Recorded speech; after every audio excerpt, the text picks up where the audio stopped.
And both of these players already with the draw, not too surprising. See them this deep in the tournament playing these two decks. Obviously on the slower side. I feel in this matchup that Esper has a bit of an edge because Thoughtseize is so potent. I agree with you. It's kind of interesting, though, because it depends on the amount of counter spells that the blue-white deck has, because Thoughtseize, a lot of the time your plan is to cast a Thoughtseize and try to resolve Aetherling. However, if the blue-white control deck has a bunch of counter spells, it's very, very difficult to do, as Chandler is going to play an Azorius Guildgate to start things off here. And I feel that was sort of the thing that was pinning down blue-white's prevalence for a long time, was just a lot of Esper with multiple main deck Thoughtseizes was very commonplace early on in the season. And it's very hard to build a non-black control deck when that's a common thing. See Temple of Enlightenment here for Chandler. He'll leave the card on top. Colin's going to untap. Seeing a lot more Esper this weekend than expected. It's true. I think that the black removal spells, particularly Doomblade and Ultimate Price, are much better now than they were a month ago. And that's a pretty strong incentive to add black to the deck. Mutavault here from both players as Collins will start turn number 4 here with a Thoughtseize. Chandler's going to show an Elspeth, an Aetherling. An Aetherling, a Sphinx's Revelation, a Tension Sphere, a Verdict, and a couple of lands. And each player only has one Aetherling in their deck, so if he spikes that Aetherling, this gets interesting. Yeah, you can still win the game with either one of your Planeswalkers, but that's much more challenging than trying to win with Aetherling. Decision looks like it's probably going to be between Revelation and Aetherling. Yep. But the shields are down here for Collins. Let's see what he's going to take. He's going to take the All-Star in the matchup. It is Aetherling. Yeah, there is some risk here in case, Charles is playing a build with multiple Aetherlings, but that's very uncommon in blue control lists. It's almost certainly just the one. Plains there from Collins. He passes the turn back. Chandler going to play an island, pass the turn back. And again, as we have said many times when we watch Revelation matchups, it's all about hitting your land drops. That's the most important thing, first and foremost. What is noteworthy here is Charles Chandler is playing with one main deck copy of Elixir of Immortality, so he does have a way to circumvent all of this. That is a big deal. It's still a lot of trouble. This is not a good spot for Charles to be in, but it's not nearly as bad as if he had no Elixirs in his list. Cycle Azorius Charm is what Chandler's going to do. On Collins' end step, he'll take a draw. There's this, it looks like a Celestial Flare in his main deck. Does pass the turn back over to Collins, who untaps his Water Grave. Who will be the first player to miss a land drop? That is the question. That is phase 1 of the game. Yes. As it requires, that player is then required to start casting spells at a certain point. Is it Justin Collins?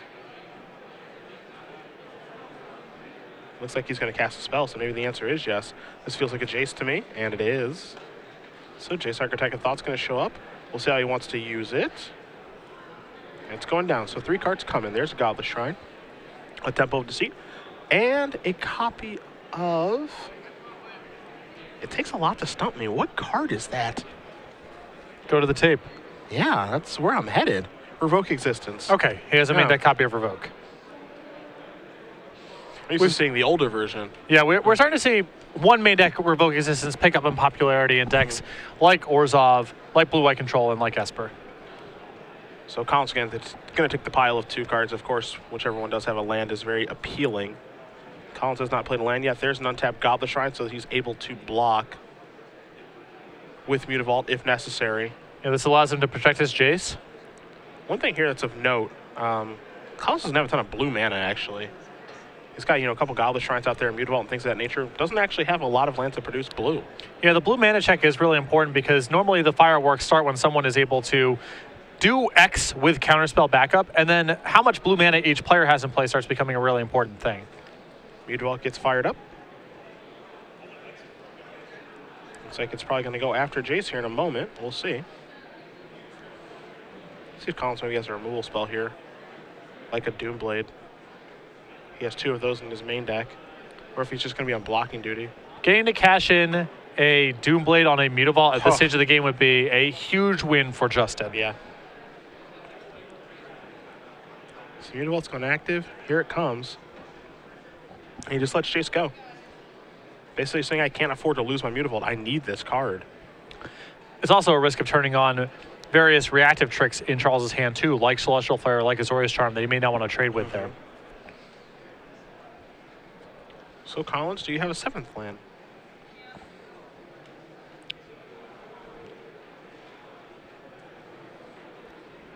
We're going to begin.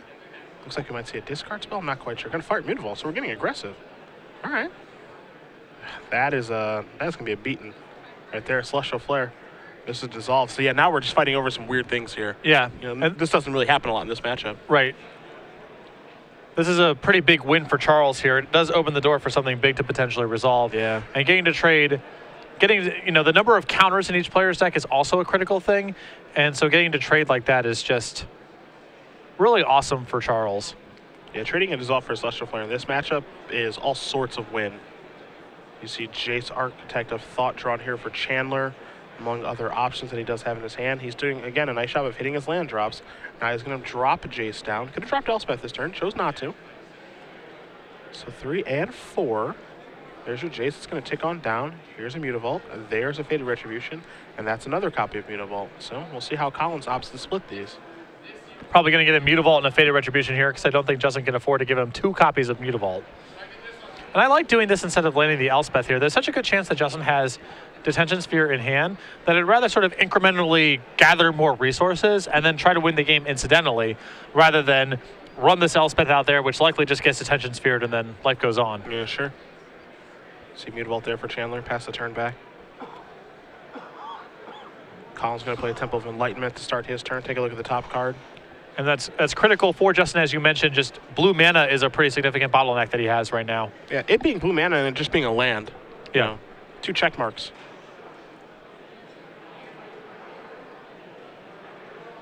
Anything else for Collins to do on this turn?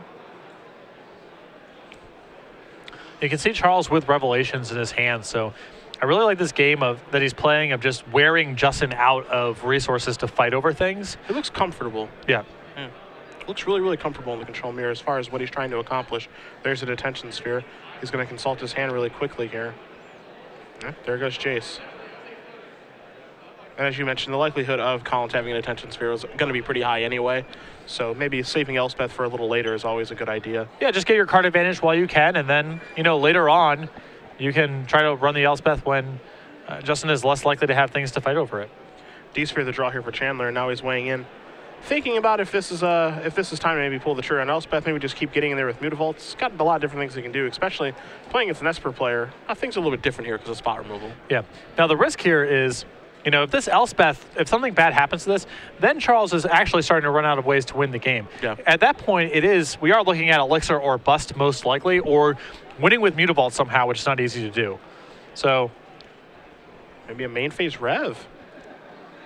Yeah, I think Charles is taking a pretty conservative approach here, in part because he does not want to have something bad happen to this Elspeth right now and then have to basically resolve Elixir of Mortality to win the game. Also, look at the mana that Collins has up. Only a single blue, so no need to worry yourself of Dissolve. And, he can opt to play around Syncopate, but Syncopate really isn't the card that Esper control decks play. Yeah. So, as a result, he's going to resolve the Sphinx of Revelation, draw 5 cards, the Syncopate among them for Chandler. He'll probably have to go discarding here in a moment. But he does start off with a land drop. And he's just going to pass the turn back. 5, 6, 7, 8, 9. So he's got a couple cards he got to discard. There goes Verdict. What if he just could discard another Verdict? Okay. I was curious to see if maybe he would discard Faded Retribution. Yeah. So Collins will take a draw. Yeah, Faded Retribution maybe he wants to save as in case there's a random Obsidat in Justin's deck or something like that. Yeah. It's nice to have a hedge against random stuff.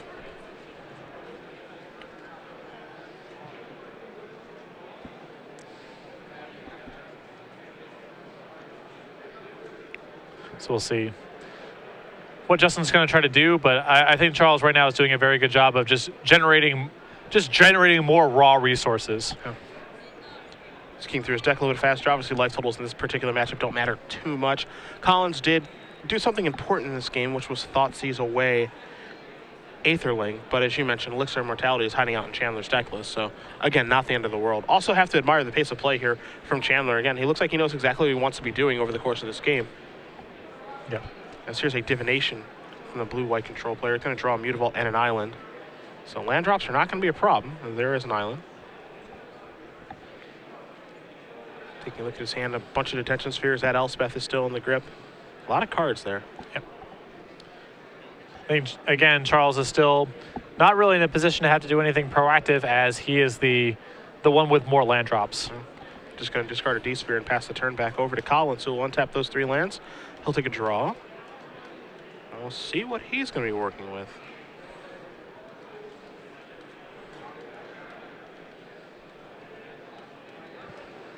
Separating out some of his blue mana. Yeah, that's what I was going to say. Blues from non-blues, perhaps? Looks like we might see a Jace here. And that's what we do see.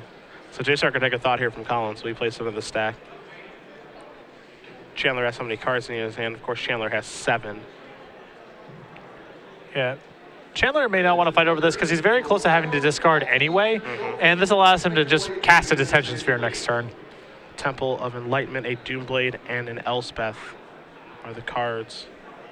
Elspeth put by itself. Not sure how much Chandler actually cares about that, but I do like the split there of just immediate Elspeth versus. You know, kind of making it as though, okay, I really care about Elspeth. So it's that versus the other cards. Even the other cards aren't great, but one of them was a land, which is important. And you rarely see elixirs in Esper lists. It's much more common in blue-white lists. And so Charles is also correctly identifying that Justin may not have, again, that many ways in his deck to actually win the game. And they are of very high value here in the mirror match. Looks like Mutavaults are going active now. The goal here is to take out a Jace, it looks like. Both of them are going to go that way. So there goes Jace. Doesn't have to use a D-Sphere to do it either.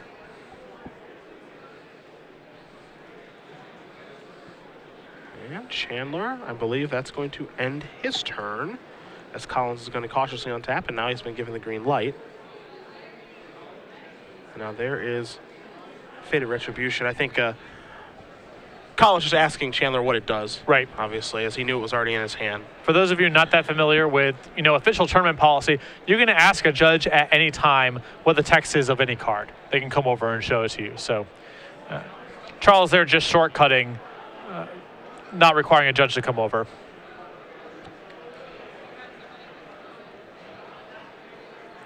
And there's Jace again. Can suffer the same fate from Mutavaults. So Chandler's got that Syncopate in his hand. Pulls the Detention Spheres forward, things of that nature. Does he want to Syncopate this? Is it worth having a fight over? The answer is no. Jace takes down. Here's a Hero's Downfall, Temple of Plenty, and a Sphinx's Revelation. Pretty easy split here, Rev versus. Yeah. And, Syncopate is really interesting because a lot of times in control matchups it's not very good, but it's so good against the card Sphinx's Revelation. Yeah, and all these games eventually come down to resolving something fairly expensive. And that's part of the reason that Elixir of Immortality is so powerful. It's a cheap way to win the game. Aetherlink is quite powerful, of course, but it is a lot of mana, and you're often playing into counter spells and exposing yourself to risk by committing that much mana to your main phase.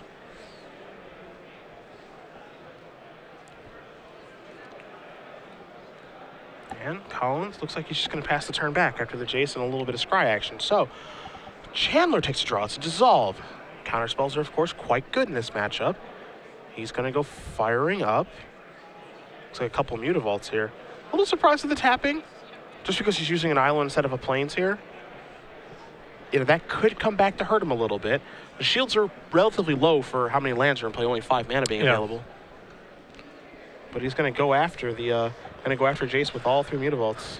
And I think we're reaching a point pretty soon where you see a Hero's Downfall on the Mutavault here, that Charles is actually going to be able to start attacking Justin with those Mutavaults. Oh, yeah. Yeah, Oh, those Mutavaults are working overtime. They're controlling Planeswalkers, and then they'll start going to the life total.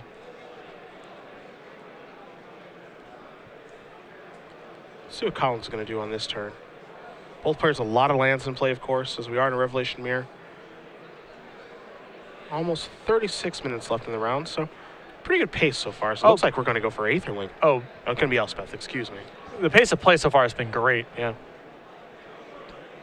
That's a dissolve. Could dissolve back. And he will.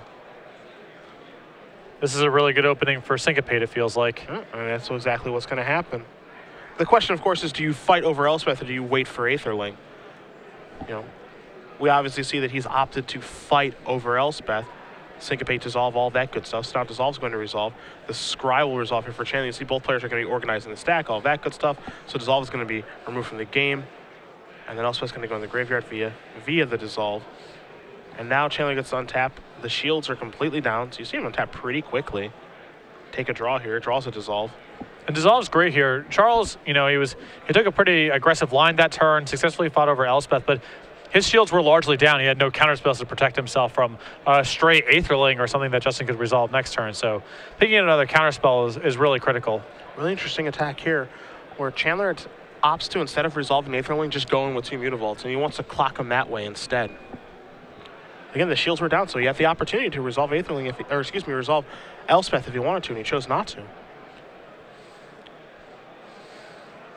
Now we're going to see a little bit of Mutavault on Mutavault action. Gets you for 2, puts you down to 19, Chandler. Justin clocking back there is very aggressive. Yes, it is. That's got to give Charles some pause here. Charles showing a divination for the turn. You see him organizing his mana a little bit here. Got a whole bunch of it, obviously, as we are well into the late game now.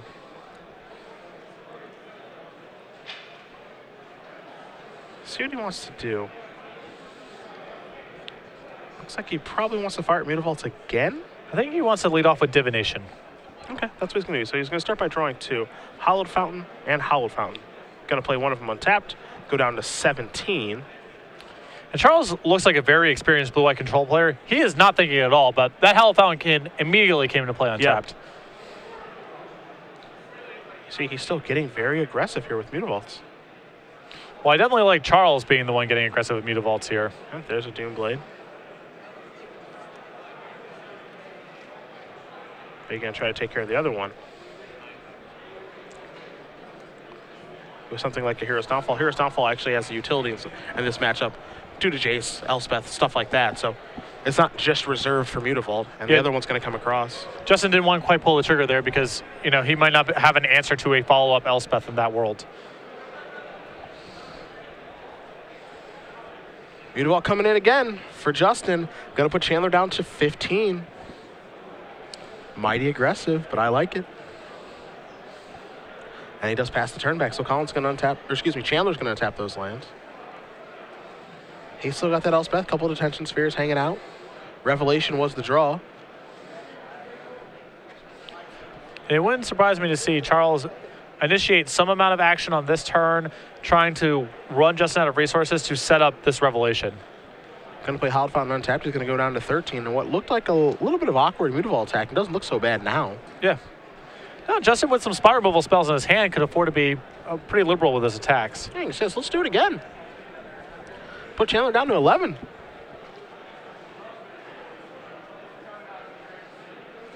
And there's a Watergrave tap pass turn back. Chandler, you know he's going to want to resolve Revelation. The question is just for how much.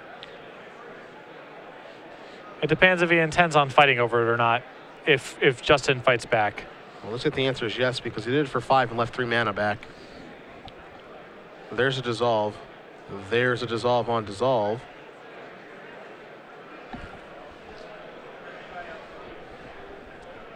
Now you're going to see the Revelations resolve. 4, 5. Bunch of lands, another dissolve, and a Supreme Verdict. It's funny, for as much card advantage as these decks are able to generate with Jace and with Sphinx's Revelation, that there aren't actually a lot of cards that matter. There's a lot of discarding to be done. There's a lot of spot removal and Supreme Verdicts and Detention Spheres. Now the Detention Sphere is totally dead, but it's Revelations is important, but it's not the end-all be-all. And on first blush, you would just assume in a control mirror, it's, yeah, whoever draws more cards wins. But these decks are so flush with reactive cards that there's a lot of draws that just don't really matter very much. Temple of Enlightenment, the Scry has resolved on that, so that's Chandler's land drop for the turn. You see him organizing his mana, figuring out what he wants to do here as we work our way towards 30 minutes in the round. Looks like maybe Elspeth time finally. Seems like a reasonable spot. See the Faded Retribution in his hand. Not going to play a huge role in this matchup, of course. You see he's counting over there. Collins' lands. And there is Sun's Champion. That's going to resolve. It's going to tick up, of course. 3 soldier tokens will be coming momentarily. Here's a Hero's Downfall. Take care of Elspeth, of course. An expensive way to get 3 tokens, but you got to do what you got to do. Charles still has a discard here. And there goes Azorius Guildgate.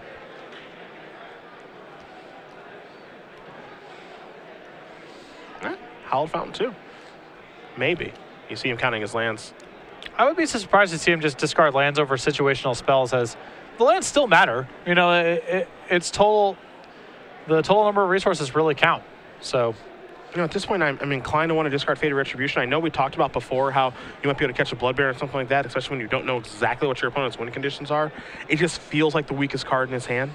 Yeah, I do question, for example, that there are 3 Detention Spheres right now in Charles's hand. It feels like at least one of the lands is more valuable than the 3rd copy. And he did discard a land, not Detention Sphere, so we'll see if that comes back to hurt him a little bit here. If he ever gets bottom knifed on mana, maybe when it's time to have a counter war or play multiple spells in one turn.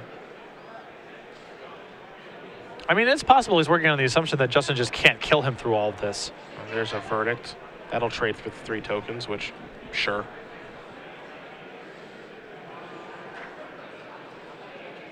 Charles just might be making some assumptions about the way that Justin's deck is built. Yeah. Doesn't feel that he can beat all these reactive cards. Mutavault going to come crashing in, put Chandler down to 14.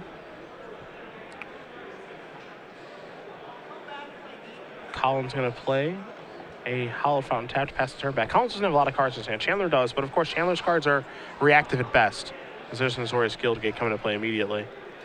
And Chandler just passed the turn back, does not attack with Mutavault. So Collins will take an untap. He'll take a draw. And Charles also just might be playing this game in such a way to try to set up his 1 elixir at some point. There's a Jace. That is a Dissolve. A little surprised to see him fight over that one. But Dissolve will resolve. Take a Scry. Azorius Charm is the top card. He is going to put that on the bottom. As cycling Azorius Charm would do the exact same thing, of course. Yep. And this way, it's free as Mutavault's going to come in for 2 more. Chandler's going to go down to 12. Yeah, again, I am curious, as you are, about fighting over Jace there. Especially since Charles has sort of not really valued Justin's random card draw that much from previous Jaces. Plays the land, just passes. Maybe because he's less able to fight over it with his Mutavaults at this point. Yeah, it just seems like every Dissolve is so important now. And he's already used a bunch of them, fighting over Revelations and stuff like that, where it seems like Jace is a low priority threat at this point. See Collins just plays a Scryland. Looks like he's going to fire at Mutavault yet again. Are we going to even this game up?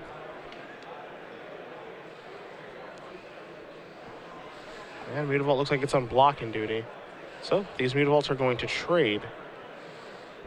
And Collins will pass the turn back to Chandler, who will take a draw. It's a Jace. It's a step in the right direction. Let's see if Collins fights over this if he can. He says, no, that's fine. Jace is going to take down 3 cards. Celestial Flare, Hallowed Fountain, Elixir of Mortality. I think one of those is going by itself. Yep. Yeah. And that's the haymaker, as silly as it sounds in this matchup. Yeah. 5, 6, 7, 8, 9. Feels like he's counting for Syncopate. Yeah. I don't think it has anything to do with Revelation. And there is an incentive right now for Charles to get this out of his hand when he can. You know, he does know about Thoughtseize in Justin's deck, so there is some risk to not casting it if you have an opportunity to resolve it. He chooses not to cast it this turn. Maybe we'll see it next turn. 6 mana. Elspeth. Not a huge deal for the player who has multiple Detention Spheres in hand. Yeah. As well as Jace on the table. Oh, yeah, I feel pretty that you can pretty comfortably let that one go. As well as Supreme Verdict for the tokens. So Chandler says, that's fine. Here's a D-Sphere. Yeah, and I think Charles is pretty happy letting all this kind of stuff happen, as it means that the coast is clear next turn to resolve Elixir. Yeah. And then that puts enormous pressure on Justin to find a way to win the game. And it's not even clear how many ways he has left. Yeah, with how long this game is taking, I wouldn't be surprised in the least to see maybe a 1-0-1 win here for Chandler, as this deck takes forever to actually win the game. But as long as he wins one game, he's okay. Yeah, and it is likely to be even more extreme after board. Sure. Andrew Cuneo is smiling somewhere, that's for sure. I can promise you that. Well, were Andrew Cuneo the type of man inclined to smile, he would be smiling. Yeah, good point. Good point. I had forgotten. There's a different smilier version of Andrew Cuneo somewhere who is now smiling. So Elixir looks like it's in. Unsurprisingly, as Syncopate would be able to defend it. Chandler really organizing his mana here, putting the basics on one side, non-basics on the other. 6-7 mana. Might see a Faded Retro now. This is not a bad spot to cash that in. Yeah. Yep, there's 7 mana. This lets him scry too as well. It's not so bad at all. And if this doesn't resolve, Charles still has a little time to play around with. He has his detention spheres. He gains 5 life off of the elixir at some point, so this doesn't absolutely have to resolve, and if it does, that's really good for him too. There's a scry too, looking at 2 revelations. Kind of interesting there. I could actually see in a situation where you cast Faded Retribution with it on the stack, activate Elixir, and then you get to shuffle your whole deck, your graveyard back in, and then scry too. Mm-hmm. Not the play made, but something I think you could see happening with that. And now it's unclear if Justin can really slog through all of this. Yeah, I mean, part of the reason that Cuneo added Elixir to the deck is he just felt like, you need a way to be able to beat a resolved Aetherling, and that's a roundabout way to do it, which is just chaining together gigantic revelations, hitting all of your land drops, getting all your lands into play, and then you'll be fine, as now here is Aetherling. All right, well, Charles is being put to the test here. Yes, he is.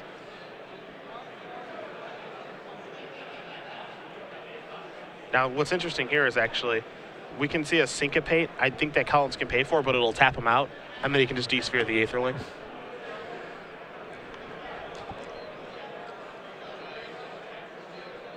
But now there's the risk, let's say, you tap out to Syncopate, and Justin goes, okay, that's fine. Now detention sphere your elixir. Yep, that's very scary. So you can see that right now Charles is trying to run through the risk of this happening. Yeah, I think this is the one turn where he felt like, all right, if he doesn't have Aetherling this turn, he gets untapped, we're good to go. Yeah. But also, this was part of the risk of casting Faded Retribution as opposed to just de-spheering the Elspeth and then just moving on with life. Right. So there was definitely some decisions made that led us to this path.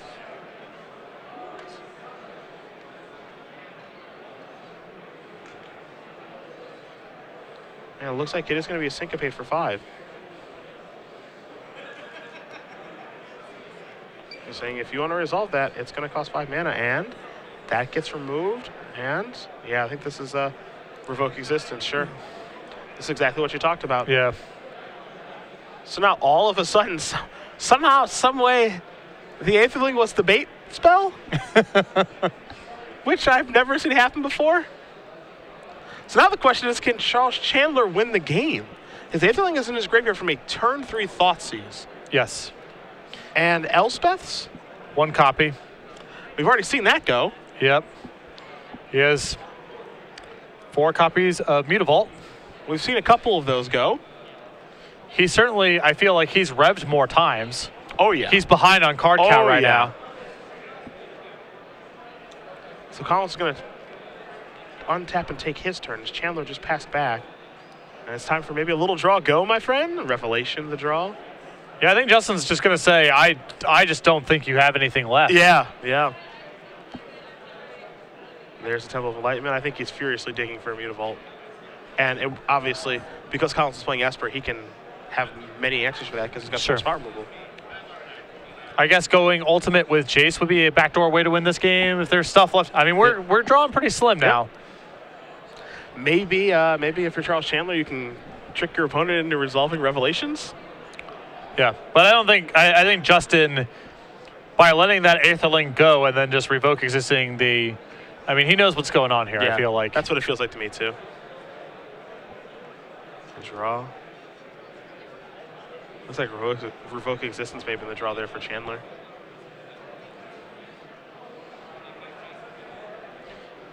And if this holds up, it feels like Justin stole this game. Yeah, that's how it feels to me too. It had to be Aetherling on that turn. Yeah, I think to actually force some action there from Chandler. And I guess you can make the argument that you just let Aetherling resolve, as inconvenient as it may be. Shuffle Elixir and try to beat him that way. Yeah, I mean, certainly with Charles with a Revelation in hand, and potentially one that he could have scryed on top of his deck as well. There's a lot of life to play with, a lot of tools. It's possible you could race Aetherling from there if you assume that Justin has very little of substance left in his hand.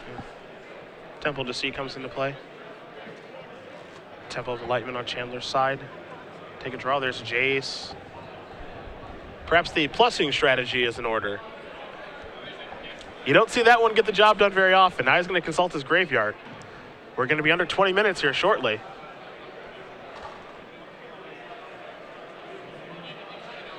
And we don't have an actual count right now, but it looks like Charles's deck is getting very slim. Oh yeah.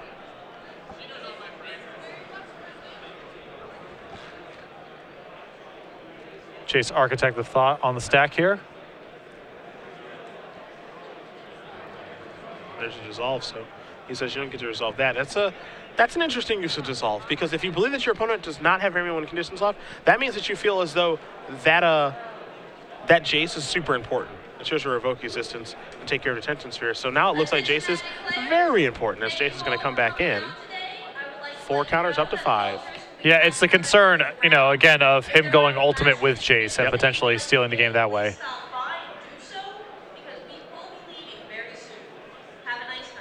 There's a grip via Thoughtseize. Spheres, Revs. Okay, you see 3 spheres, a Rev, and a Verdict. And he's going to actually take care of a sphere instead of a Rev, because at this point, Rev is no good. You don't need any more cards. You need cards that actually win you the game. Chandler taking a look at his graveyard again. His lone elixir has been revoke existence. Dissolve the draw. Jace ticking up. Passing the turn back to Collins. Who will take a draw. His spell is a Detention Sphere. Has to dissolve it, even though I'm sure Chandler doesn't want to. But he needs that Jace. How many cards are left? We'll ask our table spotter exactly how many Chandler has. Yeah. Now that Justin has prompted the count, because obviously we don't want to prompt the count. Right.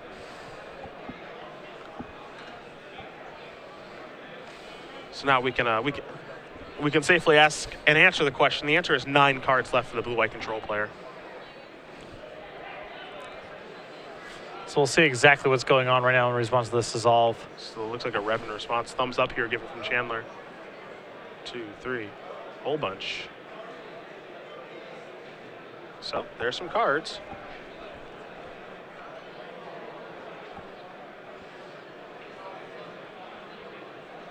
Let's see if there are any good cards there, though. Anything that does anything. I thought that was a Rev for 3. There's a couple lands off screen. Oh, down okay. on the bottom. The boards do get cluttered with lands. That is certainly true. Indeed, they do. So Sphere's going to resolve.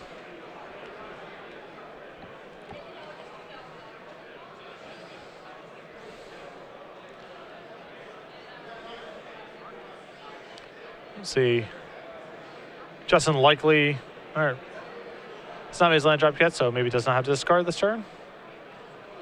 Yep.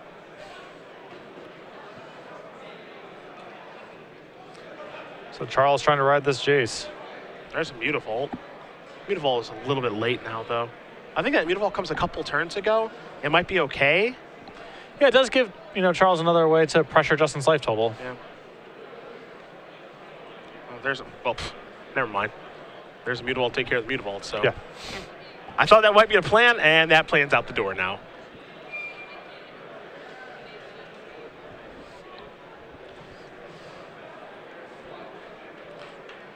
Now both players not really in a position to rev, and you can see the rest of their hands are just reactive cards, not a lot in the way of counter spells. Yeah. I mean, Justin has some syncopates, but it's really hard to initiate something with syncopate. Now Justin going to count how many cards he has in his deck, so we'll get the count on that.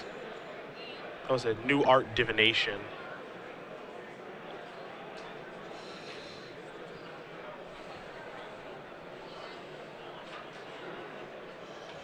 Just pass the turn back. Jay's gonna just draw, attack the Mutavault, go up to 8. Justin has 13 cards after the divination, so he's ahead. That's why he can afford to divinate.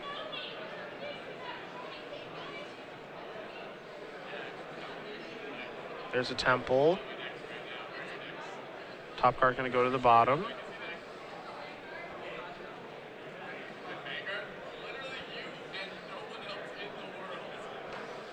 Again, multiple revs in Justin's hand that he can't really cast. Yeah, I mean, it feels like both players have exhausted all their options, and Chandler has this Jace on 8. He's really hoping it can do something of relevance. Yeah. And here comes Beautiful. Oh, I like it. Yeah, that plays great. He knocks Chase down 2 more counters. So now I think Charles realized his mistake of I wasn't supposed to attack with Mutavault. Yeah. Because the 2 damage doesn't do anything.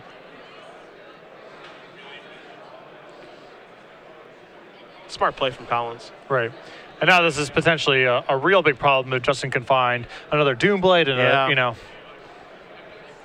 Ends up playing a huge role. I think, you know, the other thing too is that Jace ended up taking 2. It only should have taken 1. But I think Charles was so frustrated with his mistake, he didn't even announce the Jace trigger. Now he's going to cast Azorius Charm on that Mutavault. And so this is a situation where, you know, he's Azorius Charming Mutavault, but his Mutavault would actually beat Mutavault in combat. Yeah. Because of the Jace trigger. But I think, you know, kind of the frustration from Aetherling being countered, there's a really big Syncopate. My goodness.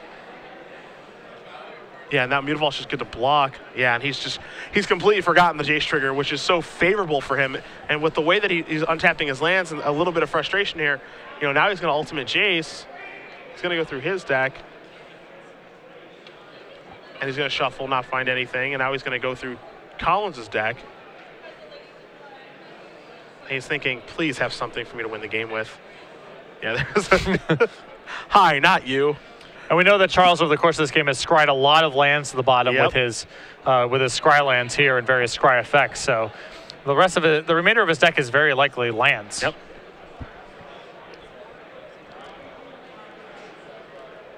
So Temple of Silence is going to come into play off of Jace. It's Collins's. That goes. Actually, I don't think you can take lands with that card. With Jace. Now, yeah, now Chandler is just going to concede the game. I'm sure out of frustration. And what is a very tough game to lose. Now, yeah, you see him shaking his head, saying, "I had that one. I did everything I was supposed to. Oh yeah. I just need to resolve Elixir, which I did, and maybe I just shouldn't have fought over Aetherling." But either way, Justin Collins is going to win in game number 1 and what looked like a kind of a hopeless one. Yeah, no, for sure. Justin, I feel, you know, he navigated that game very well, bidding out the fight over Aetherling to be able to get rid of that elixir, and left with Charles with no ways to win the game. And of course, we'll take a look at the sideboards here between Chandler and Collins, but you take a look at that middle number that is ticking down. You can believe that game number 2 is probably going to start with 10 minutes. Yeah. You got to win 2 games in 10 minutes. Hey, I've seen stranger things happen, like Bramble Crush good cast today, but I don't know if that can happen. Yeah, and I have Charles' sideboard in front of me. Not a lot of ways to speed up his game plan here. He has a Blind Obedience, 3 Last Breath, 2 Wretched Bomb, 2 Pithing Needle, an Opportunity, a Revoke Existence, a Negate, 3 Gainsays, and a Faded Retribution. I think you can pretty safely bring in the additional counter spells. Maybe he wants Pithing Needle. There's a lot of overlapping pieces, but there's parts where one player has a piece and you don't. But quite honestly, I think things are desperate enough that it's possible Charles brings in the Blind Obedience. He might need to go into a faster game plan. Oh boy. The old extort you plan? You know, under normal circumstances, I wouldn't go near that card in the mirror match, but we're in a different place right now. Charles needs to steal a game real fast to have any prayer of winning this match. Yeah, we're not in anything close to normal circumstances. As we take a look at Collins, I think for Collins, all you do right now, sideboarding, is make sure you don't lose. Yeah. That's all you do. You take a look at his sideboard, 1 Prognostic Sphinx, 2 Bloodbaron of a Scope, a 2 Negate, an Erebos God of the Dead, an Elixir of Immortality, 2 Pithing Needle, 2 Lifebane Zombies, 2 Needles, 2 Lifebane Zombies, 2 Devour Flesh, 2 Doom Blades. He can sideboard in such a way to make sure that he just doesn't lose the game. Yeah, additional removal spells. He can bring in his Elixir. He can, you know, some Negates. He can definitely become even more passive. And as you mentioned, under normal circumstances, I think this would be a situation where he's like, okay, let's bring in 2 Needles, let's bring in an Elixir, let's bring in Erebos, a couple Negates, maybe a Prognostic Sphinx, maybe not, and kind of go that route. But I could even see bringing in Lifebane Zombie. Yeah. Just saying, okay, I'm going to go a little bit more aggressive. Yep. I have some discard spells to supplement this, but, you know, Now it's just play defense. Yeah, we're in a very unique situation where time is his ally. As you see, we're very close to that 10-minute mark where we'll begin. Of course, Colin's shuffling very fast because he wants to give Chandler the opportunity to win 2 games if it does happen. But he is shuffling very, very quickly.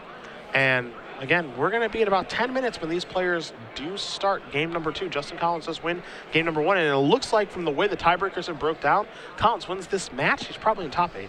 Yeah. And you have to imagine, was it even going through Charles's head at all at the point where his elixir gets revoked? Is he supposed to concede the game on the spot? I think, given that we have access to the deck list, it's obviously that, of course, that influences how we perceive it. But it's, are your odds of winning that game higher than winning 2 games in 30 minutes? Yeah. It's not clear to me.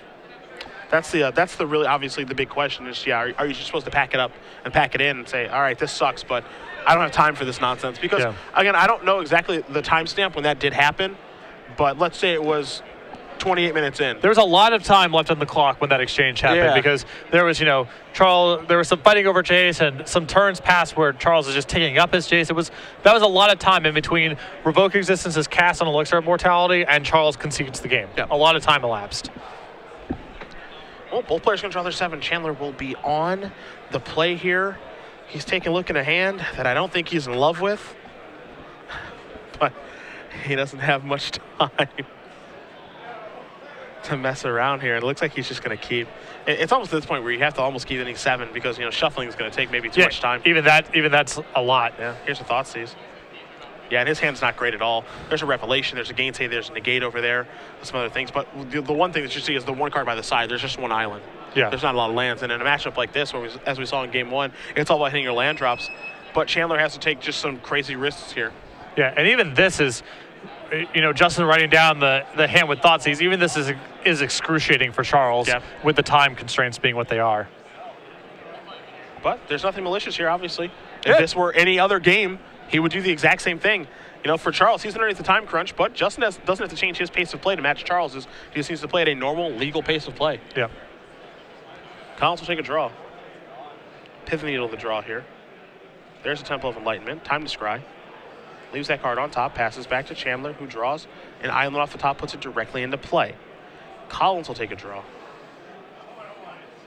Temple of Deceit. Time to scry. Put it on top, pass it back. Chandler will draw. It's an elixir. And this is another card. Under normal circumstances, that elixir means a lot. Yeah. But now, with time being what it is, Justin doesn't even have to fight over that. Yeah, no time for this nonsense. This here is a Temple of Enlightenment. Leave it on top, pass it back. Chandler draws. It's a dissolve, has to pass the turn back. Collins, he's going to start taking that land advantage. There's a Thoughtseize. I think we might see a negate or a dissolve here. And I'm actually not a huge fan of casting Thoughtseize while your opponent is missing land drops. Same. It's especially true once dissolves in the deck because letting them scry is a big deal. Yeah. But even saying that aside, if Charles is close to discarding anyway, then he either has to initiate action on his own turn or he has to discard anyway, and you can wait until his hand gets a little bit lower to start attacking it with your Thoughtseizes. And given the situation where my opponent is bottlenecked on mana, I want to use Thoughtseize as a way to just resolve something. Yeah. That's the card I lead the turn off with. In a turn, I want to resolve something relevant. It's not even clear what Justin would even be concerned about resolving at this point, even if Charles were to draw a land. So Charles still has not drawn his 4th land. Going to discard Revoke Existence before passing the turn back over to Collins, who has 6 mana in play. Looks like he just drew another land. It's a Watery Grave. He's going to go down to 14. That's a Blood Baron of a Scopa. Looks like with Counterspell backup potentially. Here's a Dissolve attempt. There's a Negate. Take care of that. All Chandler can do is shrug his shoulders and take his draw, which again is not a land. Yeah, Blood Baron's pretty interesting in a lot of the post-board games because one of the first cards a lot of people take out is Supreme Verdict. Even though you don't think of Blood Baron as being great in the mirror match, the way the post-board games shape up, a lot of blue-white players and Esper players remove a lot of their theoretical answers to it. So not great game 1, but oddly gets better in the post-board games often. Mutavault going active as his Blood Baron. An attack here for 6, going to put Chandler down to 14. Collins back up to a healthy 20. You see a D-Sphere over there in Collins' hand, a couple other options as well. Doesn't really need to move very much, just here's a Needle. You see Chandler's going to use the Elixir in response to the Needle. We'll find out exactly what Collins does up to name with the Needle. I think Jace would be a pretty good name right now. Jace Architect of Thought is certainly not a bad name.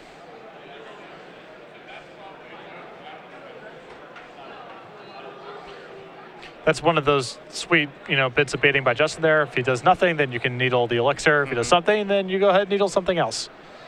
Jace, Aetherling, Elspeth, what have you. Sure. I just had to. I had to assume that it's Jace Biss because he's gonna name elixir. Okay, that's fine too. I like naming something that he can cast. As if on cue. Well done, Justin. Well done. It's a Temple of Silence. That is and nice. For 6. Yeah, nice. That was really good. Gonna put Chandler down to 13. Needles elixir. Okay. I guess maybe he draws it sometime down the line, like the following turn, for example. Collins rolls an island off the top of the deck, passes the turn back. Gonna fire Mutavault again, maybe. Yeah, we are. And ignore all the stuff that we said about time constraints, because Justin might just win this game with beatdowns. Yeah, I thought he might take the delay approach, just playing in a way that he can't lose. Here's a revelation for 1. He's going to counter that, too. That's a bold dissolve. Yeah, that is. Here's a Jace. Even though you're very well ahead, and I think this is an important thing to note, even if you are very far ahead, you still play appropriately. Yeah. I don't think in a normal circumstance, he is dissolving that. I think he'd much rather use dissolve on Jace, for example, as you see the split here. Two blue-white duels and a Mutavault. So Mutavault's going to go to the bottom. Maybe just a touch hasty. There's Temple. I mean, it's still going to be a challenge here for Charles to answer everything he needs to. I agree. But that was an ambitious dissolve. Yeah. Charles looking at, I believe, another Temple, possibly a Hallowed Fountain. These blue-white lands, they all look the same. They all do look the same.